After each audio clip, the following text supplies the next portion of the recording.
If you reach into your soul, and the sorrow that you know will melt away,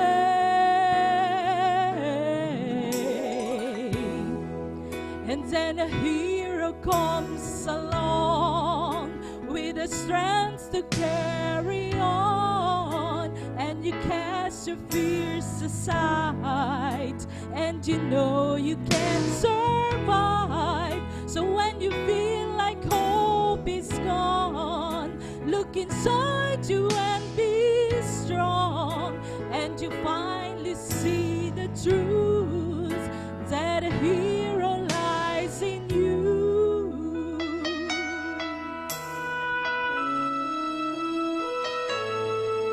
It's a long road when you face the world alone.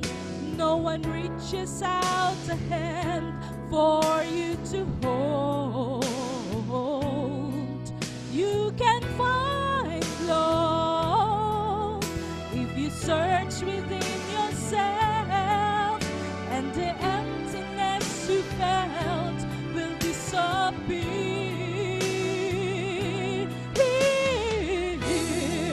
And then a hero comes along with the strength to carry on, and you cast your fears aside, and you know you can survive. So when you feel like hope is gone, look inside you and be strong, and you finally see the truth that a hero lies in you.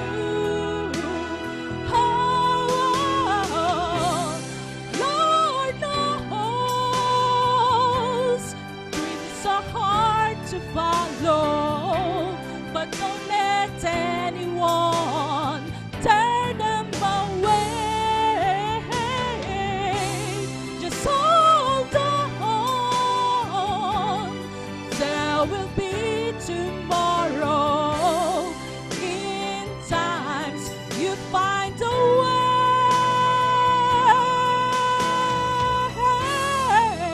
and then a hero comes along with the strength to carry on, and you cast your fears aside, and you know you can survive. So when you feel like hope is gone, look inside you and be strong, and you finally see the truth that a hero lies in you.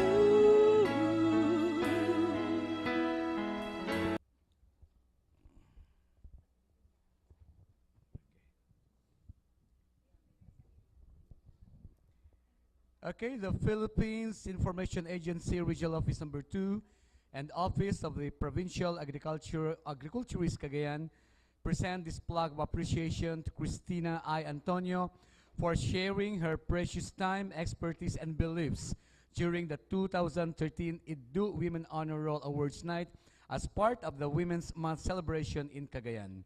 Given this 25th day of March in the year of our Lord 2013, at Victoria Hotel, Tuguegarao City, Cagayan. Signed, Dr. Mildred S. Abella, Cagayan Provincial Agriculturist. Signed, Purita S. Licas, PIA Regional Director.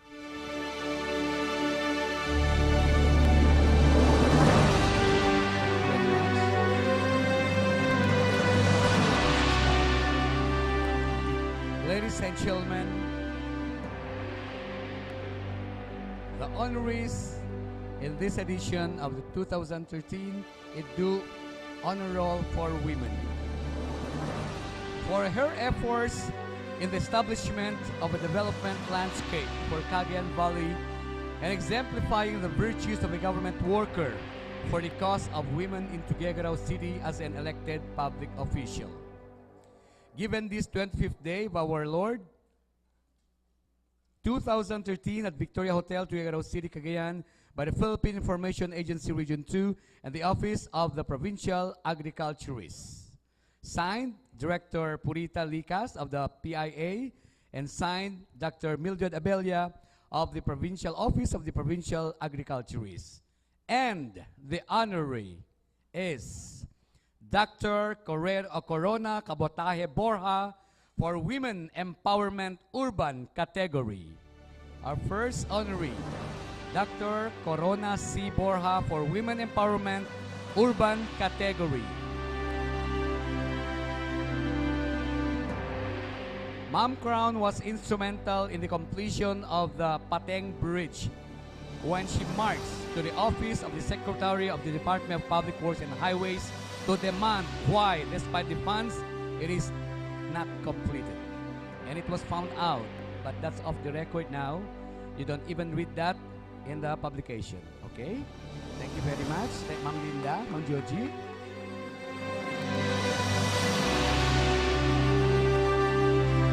For successfully cutting the claws of poverty through physical farm activities, thus providing a better education for her children while performing his role or her role as a silent force behind the empowerment of women in her barangay.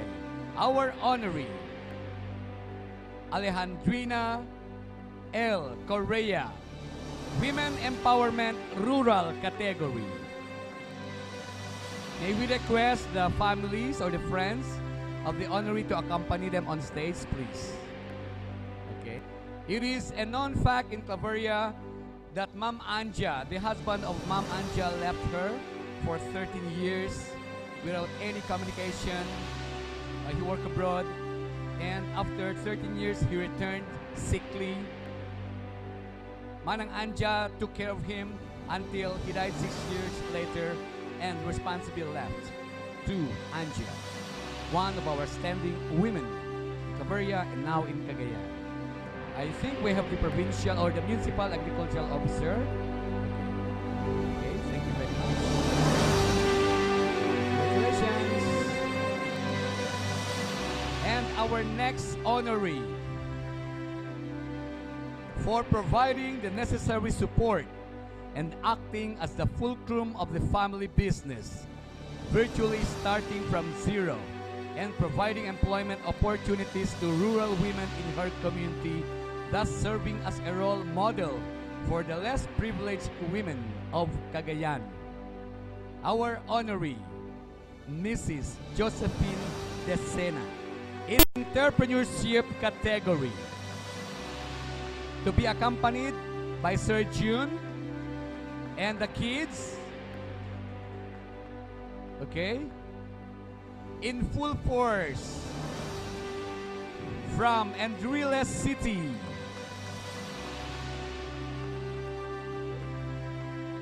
Sir June, how touching. Ayon. Okay, these are the children of Ma'am Jo. Yes, okay. Oh, may kiss pa mamaya yan, of course. Okay. And of course, an embrace.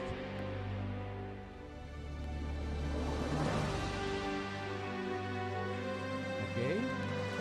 That's our entrepreneurship category awardee. The husband of and wife team of Sir June and Ma'am Jo virtually started from scratch. Their first vehicle was a tricycle. Ngayon, super dami na ng kanilang sasakyan. Yes. Yes, fleet of cars.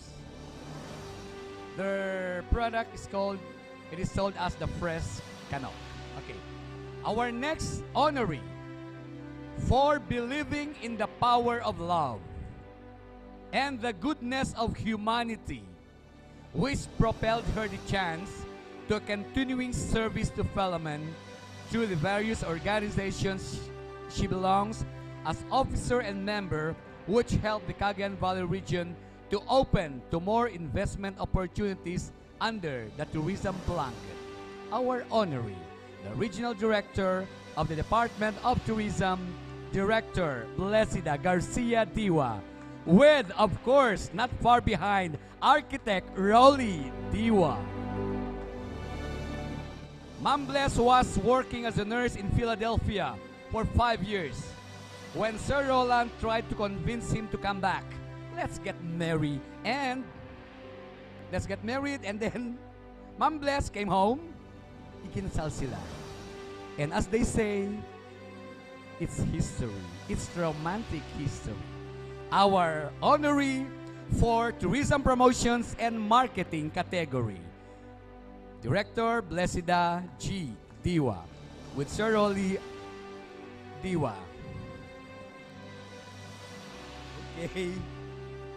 Our next honoree for fearlessly defying a common norm in local governance that success in project implementation cannot be achieved without the necessary funding, know-how, and devotion, and for finally reintroducing her municipality to the world through a tourism-related activity of national prominence, thus assuring a foothold of progress and development for the municipality in the years to come.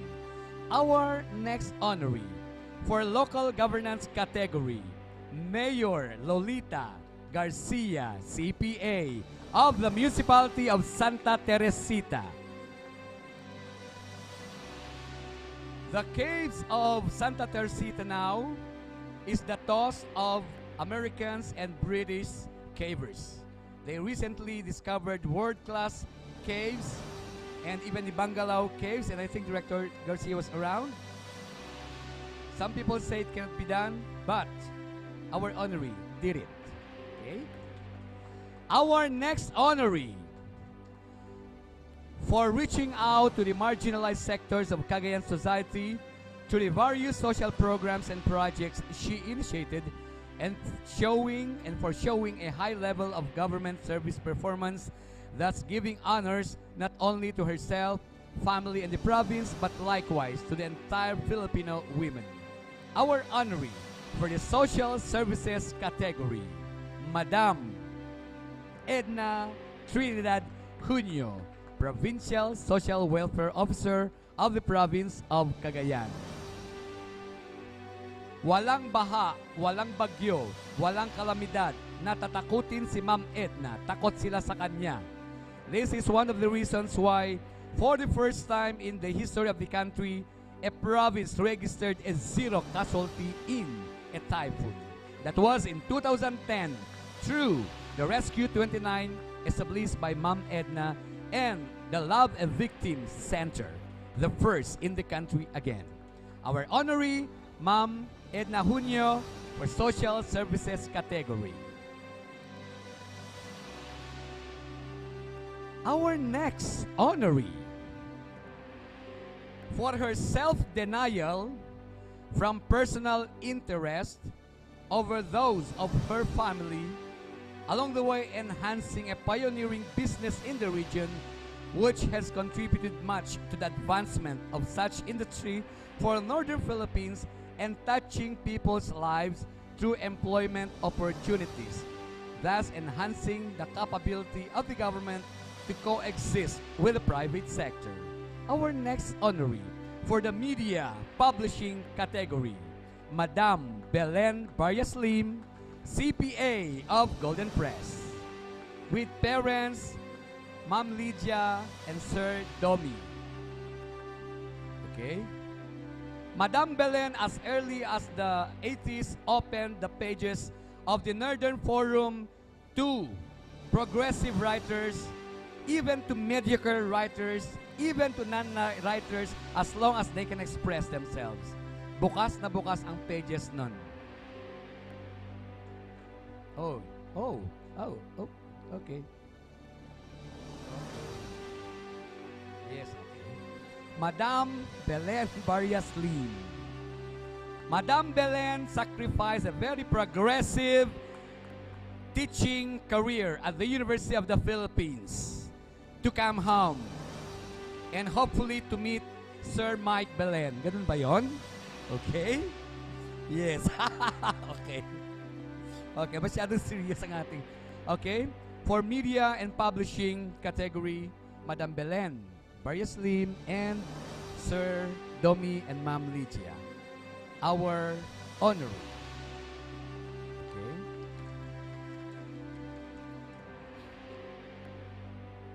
Our next honoree, for selflessly devoting her time, efforts, and talents for the propagation of Filipino culture and arts through her various productions and performances, both local and overseas, and especially or specifically creating awareness among her audiences and the public in general of the importance of preserving an indigenous culture like the Ibanag where she belongs. Our next honoree, Dr. Chita Cabrera Ramos, for Culture and Arts category, with husband of the Cagayan National High School. Under the choreography of Ma'am Chita, taob na taob, even Manila Dancers Productions, even Subic, natatalo niya. She is a member of the National Board of Choreographers dito sa atin. She has produced so many dancers and of course choreographers. She realized she can earn from her dancing nung binayaran siya ng commission ng audit ng 100 pesos for 5 days work nung estudyante siya. Sabi niya, pinagkakitaan pala ito. Okay, go. Ma'am Chita Ramos.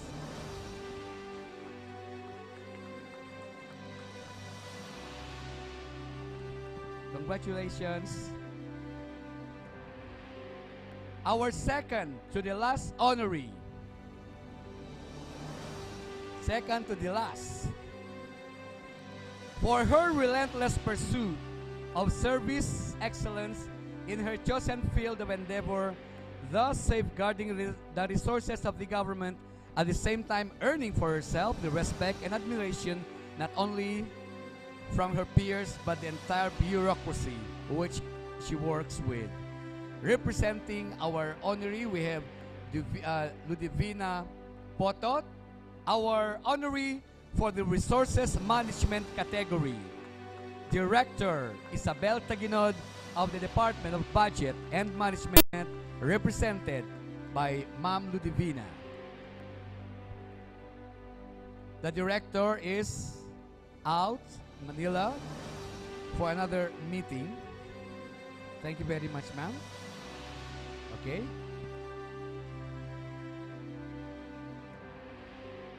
And finally, the last but not the least, for elevating the standard of education in her university and showing the highest degree of performance as a member of the academe, thus providing the country and the rest of the world highly competitive workers contributing to the world or full potentials of the Filipino, thus earning for herself accolades seldom given to women educators like her. Our last honoree for the education category, but not the least, the former president of the University of St. Louis Tuguegarao, Dr. Rosalinda Bebenito Valdepeñas. May I call on the Rotarians to accompany our honoree, please? Rotarians, okay?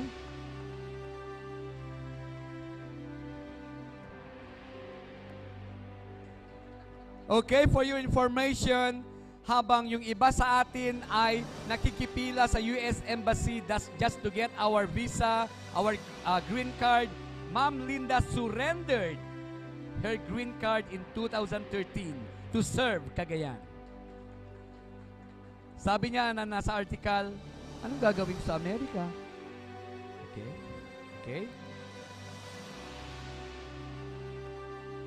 Okay. Oh. Okay.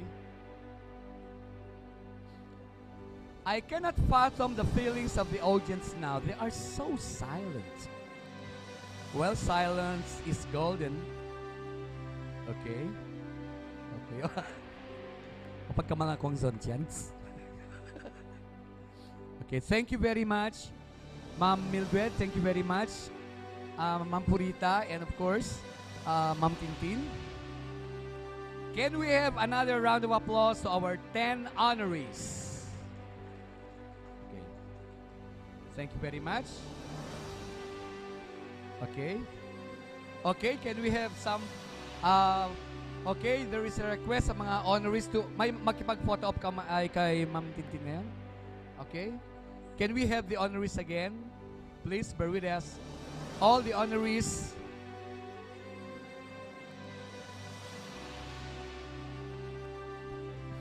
Okay, can we have all the honorees? Plaque. Okay. Okay.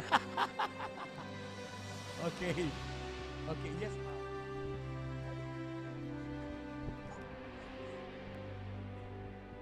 Yes, ma'am. Okay. Okay. Si Ma'am Anja. Okay. You are now witnessing the second batch of our IDDU Honor Roll for Women from the various sector of Cagayan society. Ayon.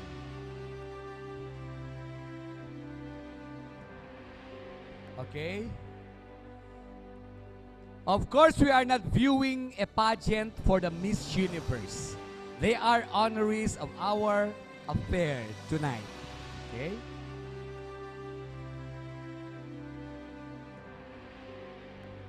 Our honoree from the business category, Ma'am Josie Decena, for the response.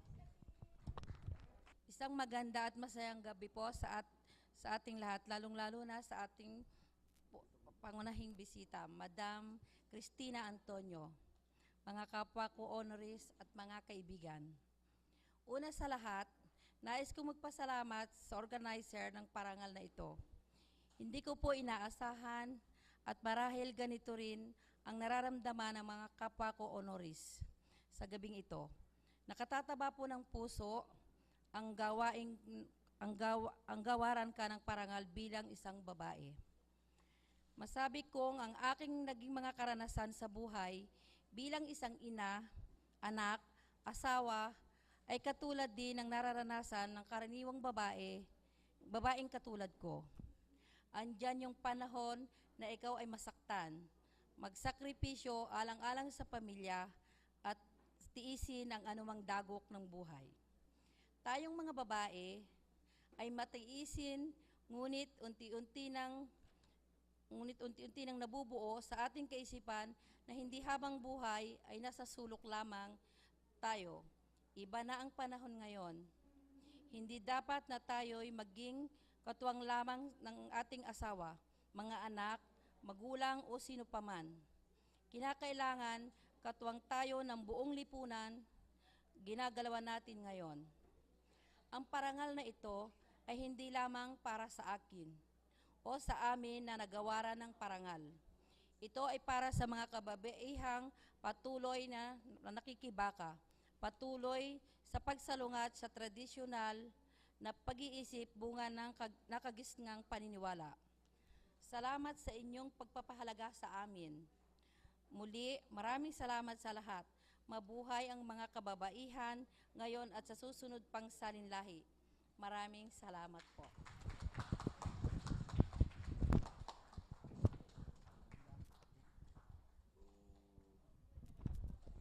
Okay, thank you very much. Mabuhay ang mga kababaihan. Okay, ladies and some gentlemen, may I now call on again Ma'am Mildred Abella to close our awarding ceremonies. Ma'am Mildred.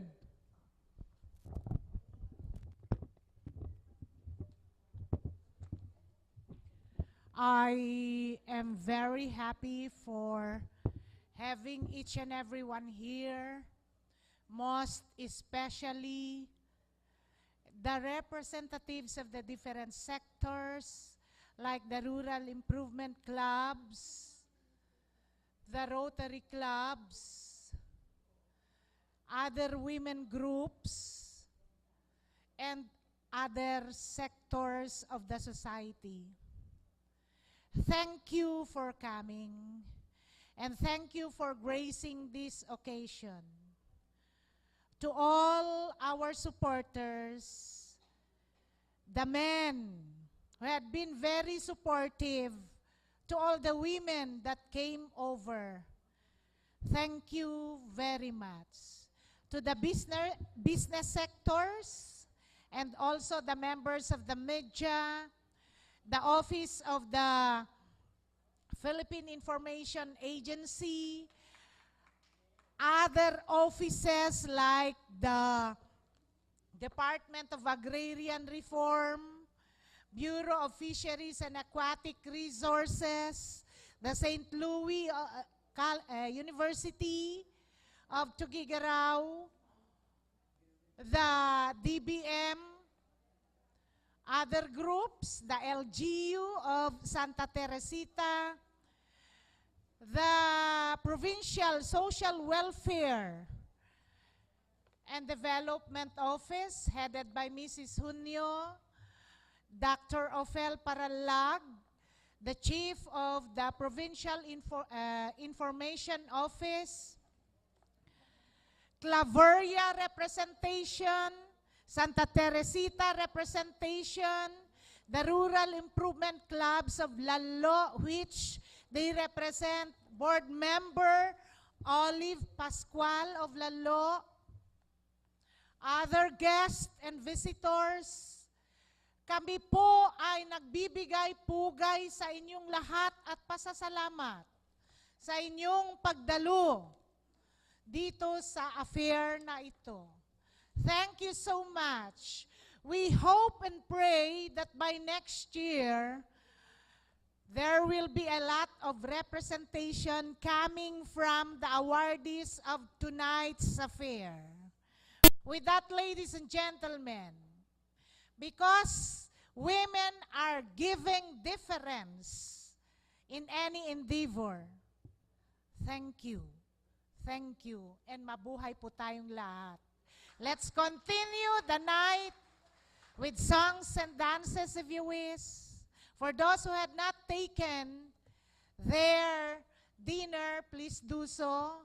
And of course, my partner. Let's give a clap to Director Licas, please. I failed to mention also the office of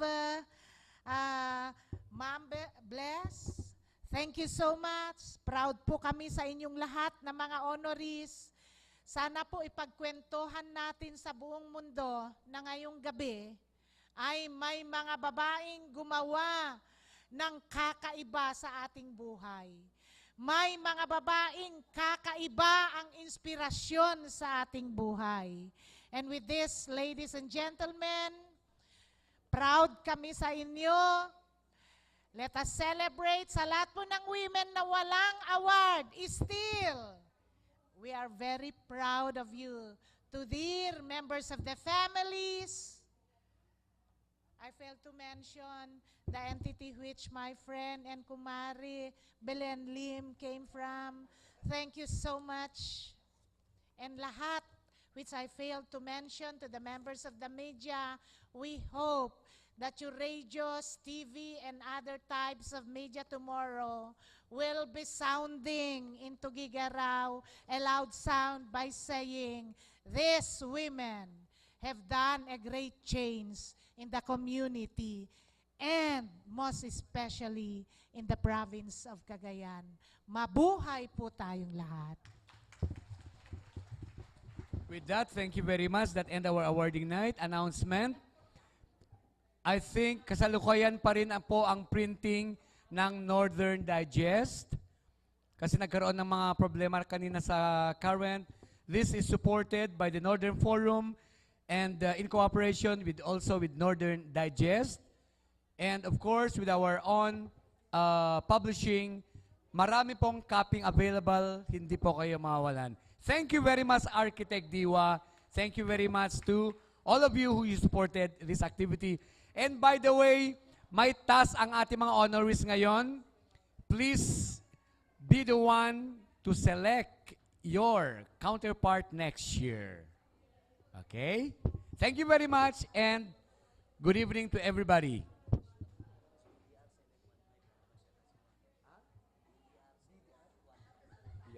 Announcement, yung may-ari po ng BDR 715. Lalabas po hindi po makalabas yung sakyan ni Ma'am Tintin. BDR 715, please. Okay, pakilang. Thank you very much.